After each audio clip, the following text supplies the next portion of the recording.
A note to listeners. This episode deals with gun violence and suicide. If you or someone you know is experiencing a mental health crisis, help is available 24 hours a day by calling or texting the National Suicide and Crisis Lifeline at 988. Robert, this is Trooper Katz with the State Police. Can you open the door for me, please? It's July of 2023, and a crew of New York State troopers is at a military hotel near West Point.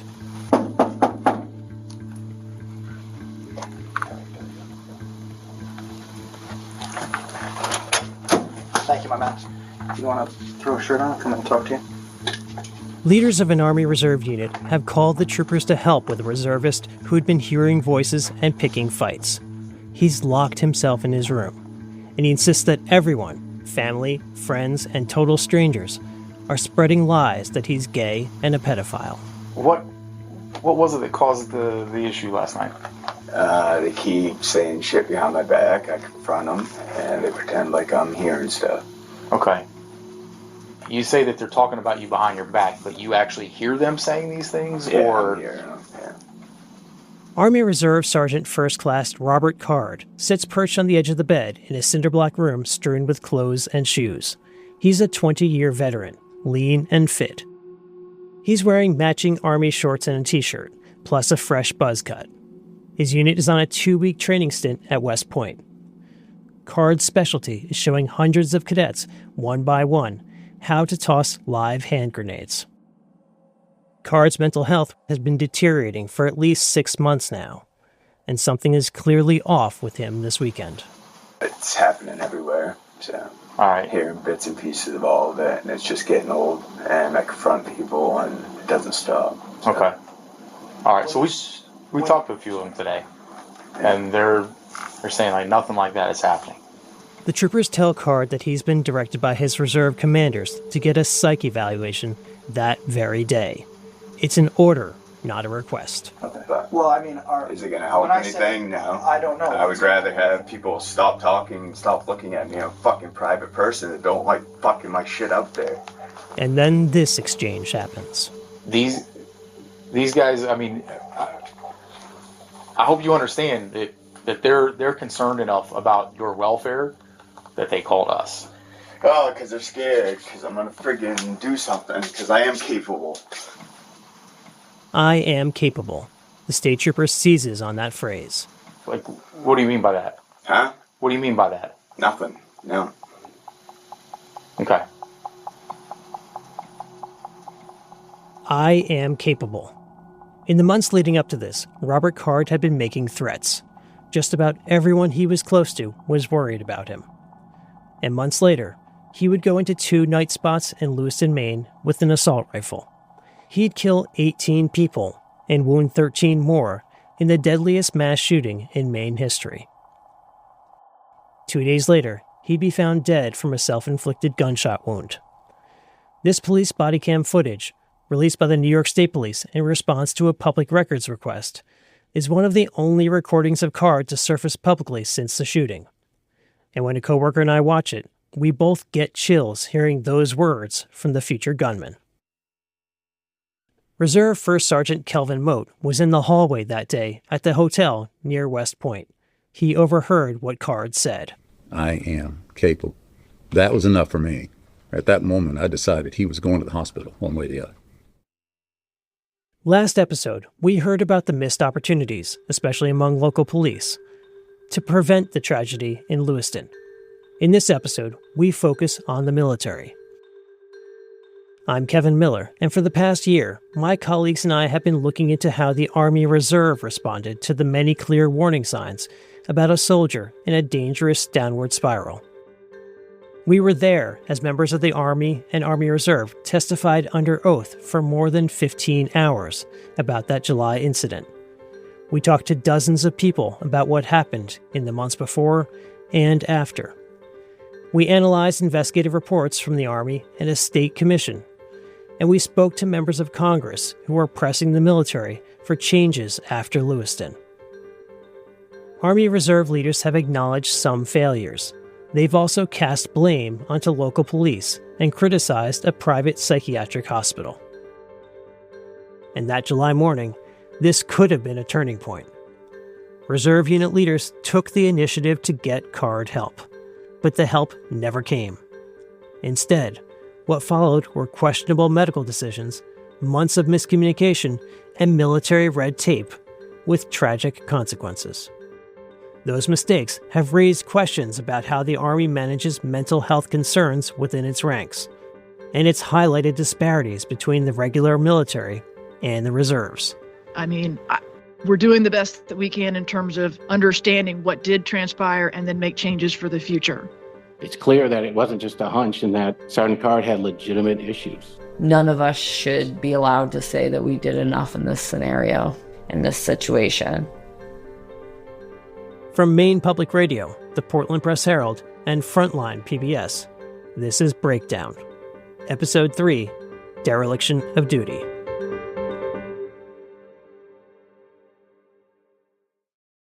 Like most reservists, members of the 3rd Battalion, 304th Infantry Regiment typically spend 1 weekend a month in uniform, plus a 2-week active training mission.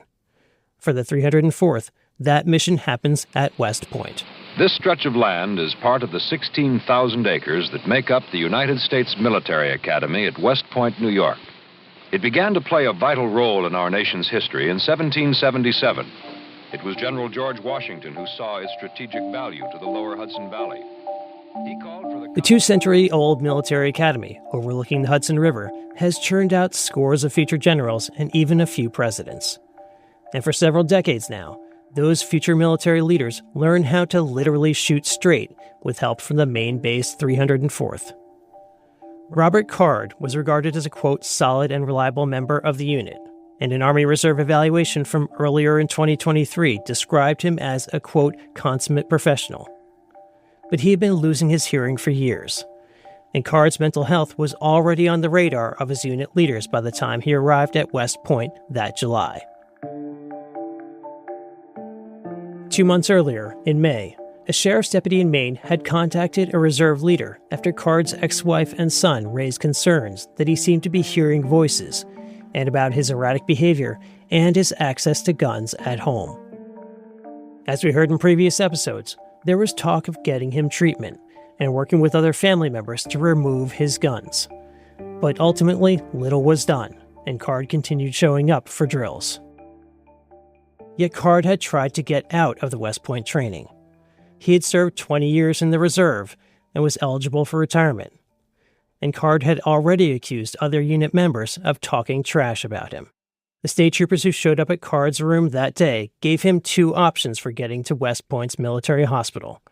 Either ride quietly with other reservists, or in handcuffs with troopers. You can go. I don't want to treat you like that. Yeah, we don't want to do that, all right? So if you give me your word that you'll go with 20 them. years, I shouldn't even be here. I fucking tried to get out of this fucking AT. No, you had to fucking come. Oh.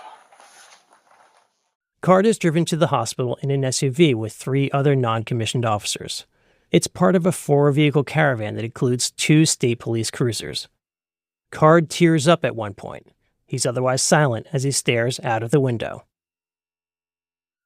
At Keller Army Community Hospital, Card tells psychiatric nurse practitioner Major Matthew Dickinson that people everywhere are talking about him, calling him a pedophile and gay. He's angry. Card doesn't make specific threats, but Dickinson remembers him saying that if people don't stop, quote, something was going to happen. Dickinson spoke publicly at a commission created by Maine's governor and attorney general that spent months looking into the shooting.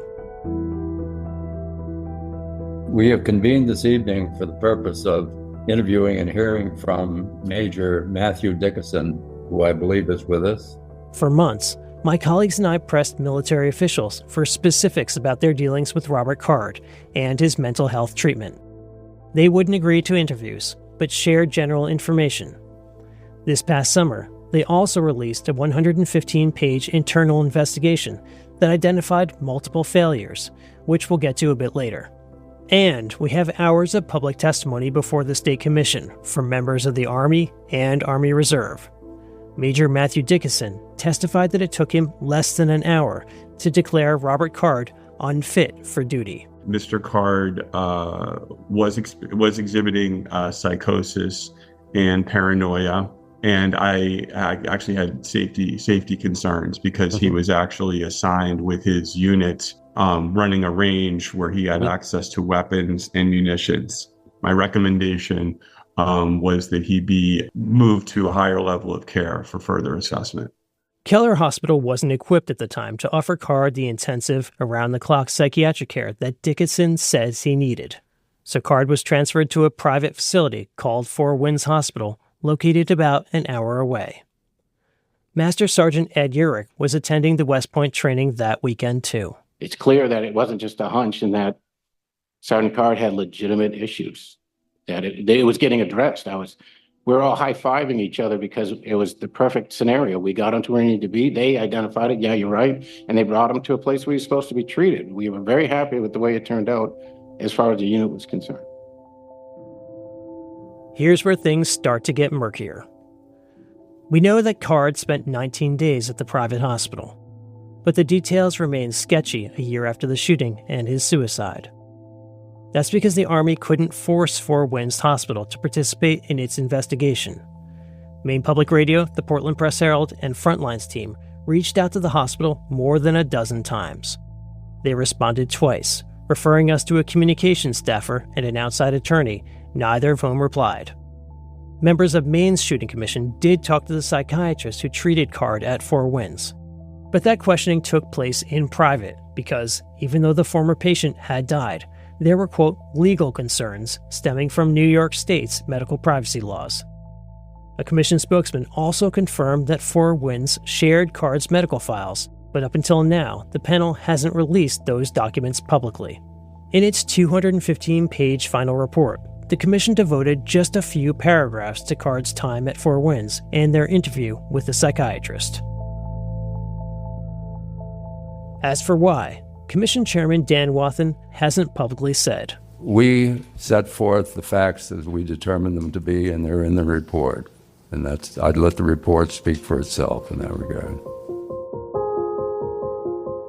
Here's what we do know, though, based on details in the Army and State Commission reports. Card's hospital intake paperwork said he was suffering from paranoia, psychosis, auditory hallucinations, aggression, and homicidal ideations. He also told Four Winds staff he kept a, quote, hit list. Card occasionally cooperated at Four Winds, but the Army's internal investigation shows that Card became, quote, irritable and agitated when Four Winds staff asked about the guns he had at home, at least 10 of them. He said he struggled with social anxiety and might consider taking medication. He denied any serious mental health problems, yet insisted that even hospital staff were talking about him. The State Commission report says that more than a week into his stay at Four Winds, Card let the staff know that he wanted to leave. In response, the hospital asked the court to make him stay. They wanted to involuntarily commit him.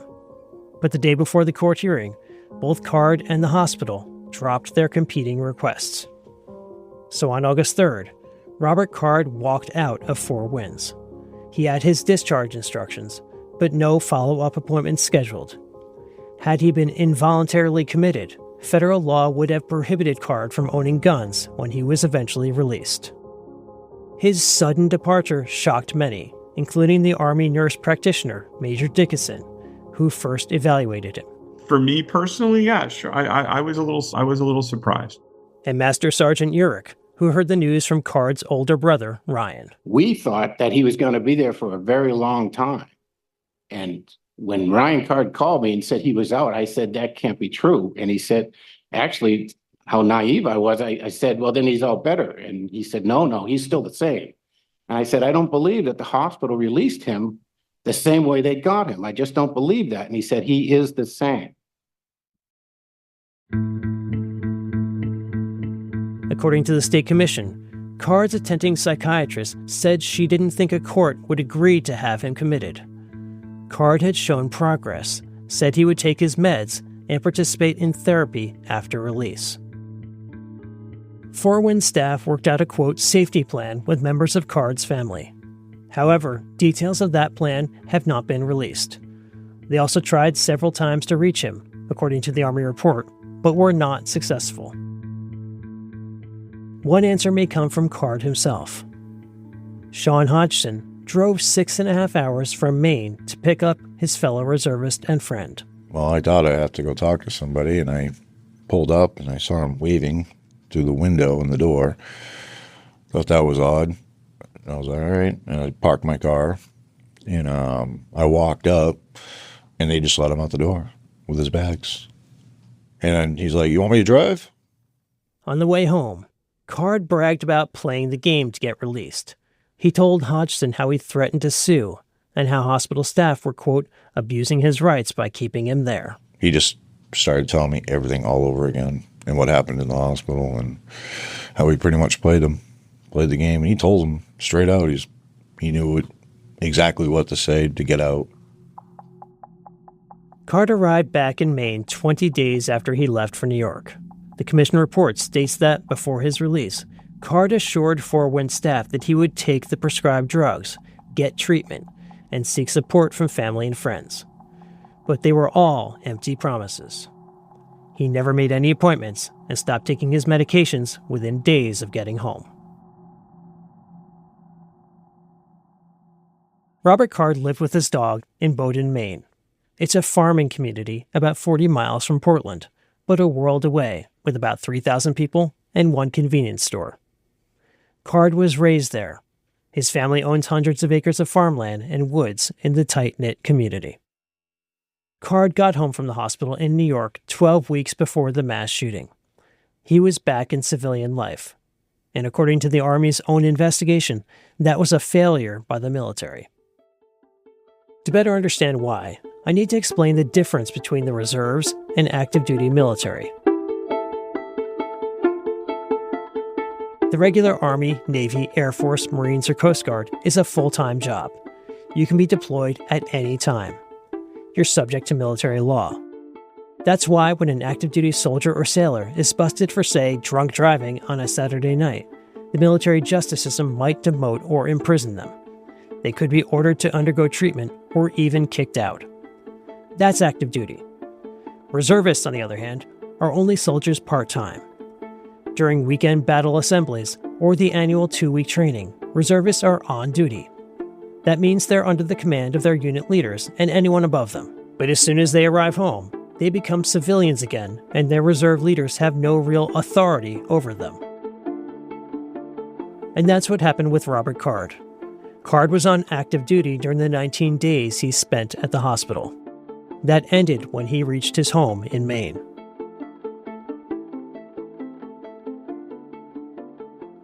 The U.S. Army Reserve soldier is only in a duty status for about 38 days per year. And outside of that duty status, unit commanders have no legal authority to compel soldiers to undergo medical treatment, to execute follow-on care, or surrender personally owned weapons, regardless of the circumstances. This is a complex challenge. Lieutenant General Jody Daniels was the top-ranking general of the U.S. Army Reserve Command in July. That's when the Army released a report after they investigated Card's case. The report found that reserve leaders or staff at Keller Army Hospital should have kept him on active duty status. Card was hospitalized for more than 24 hours while on a training mission, so under military rules, that should have triggered an investigation.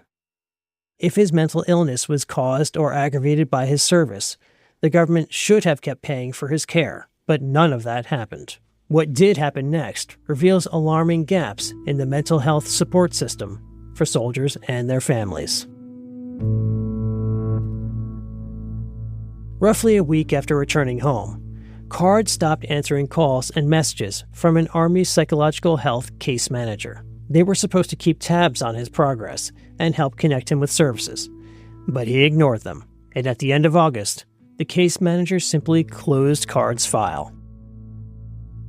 The Army investigator criticized that decision, but they also acknowledged that it was entirely consistent with Army Reserve policy.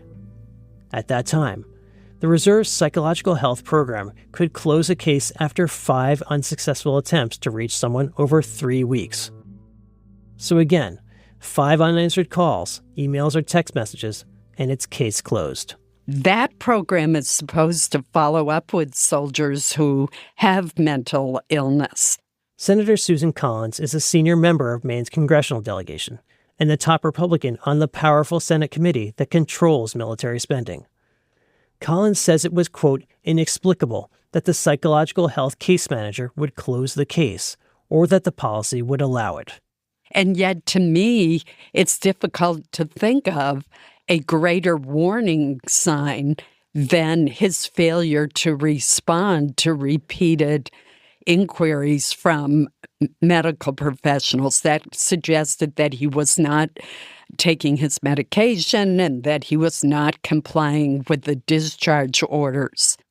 Lieutenant General Daniels told reporters during the July press conference that the Army Reserve has since changed that policy in response to what happened in Maine. Just because someone is non-responsive doesn't mean that we don't need to have additional contact with them. So we don't want to close it just because they didn't answer the phone. So we're making that change so that we can... But the Army's own report laid out more than a half dozen other failings in the months before the mass shooting in Maine. 4 wins in the military hospital. Each thought the other was responsible for making sure Card was taking his medication and continuing therapy. The result, according to the Army investigator, was no one adequately followed up on Card's care after his release. West Point's military hospital should have formally handed off Card to his reserve unit. That's what's supposed to happen after a reservist is commanded to get a psychological evaluation, but it didn't. And the Army report says that Card's unit leaders didn't try reaching the military hospital in West Point either. And there were also delays in communication. It took the private hospital 8 days to fax Card's psychological assessment and treatment recommendations to the Army hospital. And then it took the military hospital another 10 days to upload those documents into the military health system. There were also weak links within the reserve unit's chain of command. Here again is Lieutenant General Daniels. While unit leadership took several consistent and sustained actions to address Sergeant Card's deteriorating mental health, there were also a series of failures by unit leadership.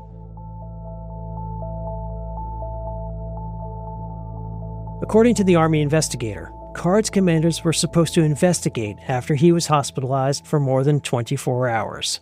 They should have filed a critical information report or notified the Army's Insider Threat Program after Card threatened to shoot up the reserve complex. None of that happened. Card's commanders believed that the federal health policy law, known as HIPAA, prevented them from accessing his medical files. But it doesn't. In the end, 3 leaders of Card's unit were charged with dereliction of duty. Their names were redacted throughout the report, and when pressed by reporters, Daniels would not elaborate on their punishments, other than to say she had taken, quote, administrative actions that could prevent those officers from advancing further in their military careers. They could also be discharged. Like the Army's internal review, the Special Commission in Maine investigating the mass shooting found plenty of fault in how the reserves handled Robert Card's deteriorating mental health. The commission created by Governor Janet Mills weeks after the shooting was stacked with retired judges, prosecutors, criminal investigators, and mental health experts. Mills, who is a former attorney general, also made sure Maine lawmakers granted the commission the power to use subpoenas to make people testify. I sat through dozens of hours of these commission hearings. They were solemn and oftentimes tense affairs, as the panel heard from law enforcement who responded to those horrific scenes and led the ensuing 2-day manhunt. They heard from people who survived the shootings and loved ones of those who didn't. And Robert Card's family testified tearfully about their unsuccessful attempts to get him help. Over a half dozen meetings, the commission heard from members of the Army and the Army Reserve. The proceedings sometimes felt like court trials. You swear that the testimony you will give in the matter now in hearing will be the truth, the whole truth, and nothing but the truth, so help you God. I do. One by one, commanders from the Army and Army Reserve raised their right hands and swore to truthfully answer the commission's questions. Often they had military lawyers or JAG officers sitting beside or close behind. On occasion, they brought their own attorneys. Some of the tensest exchanges involved the commanding officer of Card's reserve unit, Captain Jeremy Reamer, who was subpoenaed twice by the commission. Member and retired judge Ellen Gorman pressed Reamer on what he should have done to ensure Card was getting help after he left the hospital. You have said on a couple of occasions that you expected the law enforcement here in Maine to do their job. Mhm. Was it your job to complete the developmental counseling form? That was a requirement of me, yes. Did you do that? I did not. And was it your job to ensure that Card followed through with the mental health treatment that had been ordered him, that he had been ordered to comply with by the Army? That was your job. It's part of my job, yes. Did you do that? Reamer goes quiet here. His lips move, but he hesitates as he appears to scan his memory, searching for an answer while under oath. After about 10 seconds, with a pained expression on his face, he says, I personally did not follow up with him regarding that. Reamer has not spoken publicly beyond the commission testimony and did not respond to messages requesting comment for this episode. He did testify that he didn't have the power to force Card into mental health treatment, and that he believed local police and Card's family would remove Card's weapons. This exchange took place in April, and by this point, Captain Reamer was no longer leading the reserve unit. He told the commission that it was his time to cycle out of that position. Reamer is never named in the Army report. Lieutenant General Daniels said one of the 3 unit leaders punished for dereliction of duty was a captain. The reserves made other changes, big and small. As of late October, the Pentagon is still reviewing whether to stop working with Four Winds and a contracting agency for potential substandard care and for not following procedures. And no more 5 tries and you get to close a case. Even if they can't reach a reservist who's in their care, Army healthcare providers have to consult with unit leaders first and notify other higher-ups before closing a case. Lieutenant General Daniels says she also directed reserve leaders to be retrained in the HIPAA health privacy law and about their options for safely storing private guns at reserve facilities. I mean, we're doing the best that we can in terms of understanding what did transpire and then make changes for the future. Maine Senator Angus King says the Army has, quote, made all the right noises with its planned changes. But King, who serves on the Senate Armed Services Committee, says he wants more than just rhetoric. I had a call with the Secretary of Defense about a month ago, and that was my blunt message. The reports are good, the recommendations are good, but I want to be sure that the word gets down all the way to the command level, that this just isn't something that's sitting in a report somewhere in the Pentagon. So I'll reserve judgment until I see the actions that are taken as a result of all this work. In mid-October, less than 2 weeks before the 1-year anniversary of the shootings, attorneys representing dozens of survivors and families of Card's victims formally notified the federal government of their intent to sue the Army and West Point's military hospital over how the Army handled Card's deteriorating mental health. Attorney Travis Brennan. The Army bureaucracy failed Robert Card. The Army bureaucracy failed this state and community, and it failed our clients.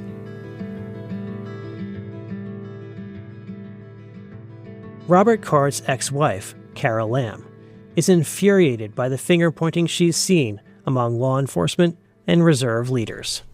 None of us should be allowed to say that we did enough in this scenario, in this situation. Lamb, along with Robert Card's son, then a high school senior, were the first to alert local police to their concerns about Card's deepening paranoia and access to guns. That was in May of 2023, more than 5.5 months before his rampage. All of these people saying that it wasn't their job because it's such a different life between military and civilian life, that you only have so much control over the soldiers after they leave drill. But you do have a say. You do have a connection to that person still. And you have a requirement, many requirements. In tearful testimony, other family members like Robert Card's sister, Nicole Hurling, told the state commission that they wished the family had pushed harder, even after Card answered their knocks on his door with a gun. and especially after he gradually stopped communicating with most family members. I acknowledge my responsibility as Robbie's sister. I wish I had done everything in my power to get him the help he needed.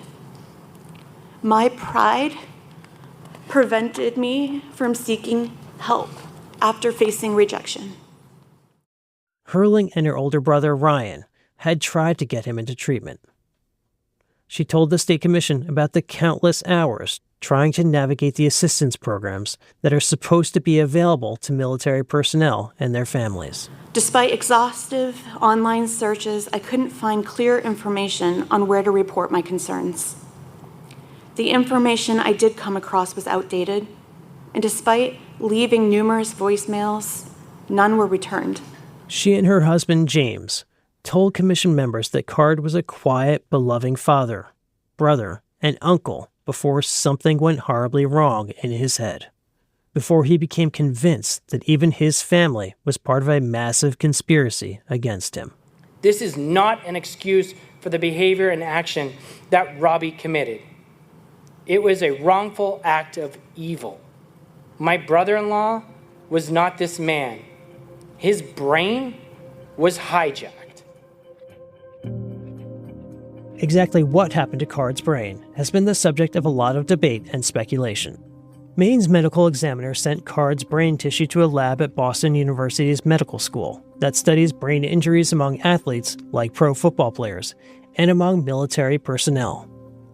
The lab found Card had significant degeneration, inflammation, and damage within his brain. And those results were consistent with injuries in other veterans who were repeatedly exposed to blasts. The Boston University lab would not discuss Robert Card's brain tissue analysis for this series. In a statement earlier this year, lab director Dr. Ann McKee said she could not say with certainty that Card's behavioral changes were caused by the damage her team observed. But she added that based on the lab's previous work, quote, brain injury likely played a role in his symptoms. It's not possible, scientists say, to definitively link brain injuries to specific behaviors. But Card's family believes his injuries likely led or at least contributed to his mental health deterioration.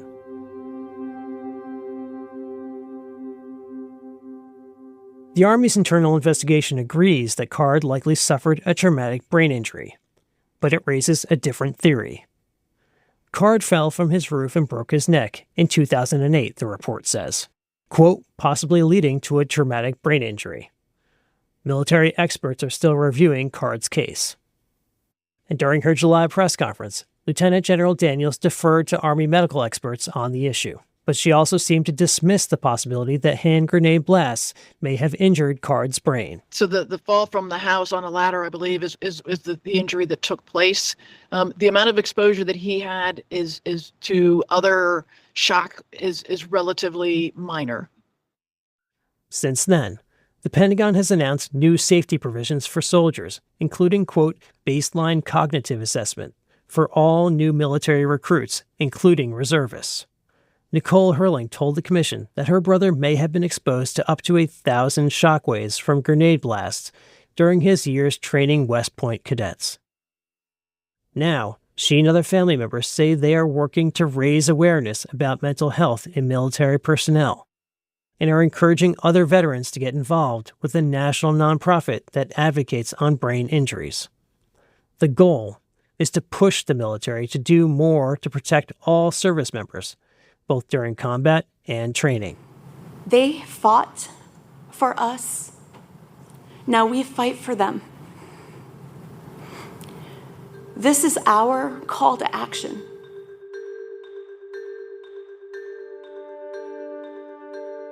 In the aftermath of the Lewiston mass shooting, Maine lawmakers passed a slate of gun reform measures, but they stopped short of overhauling the state's process for keeping guns away from dangerous people.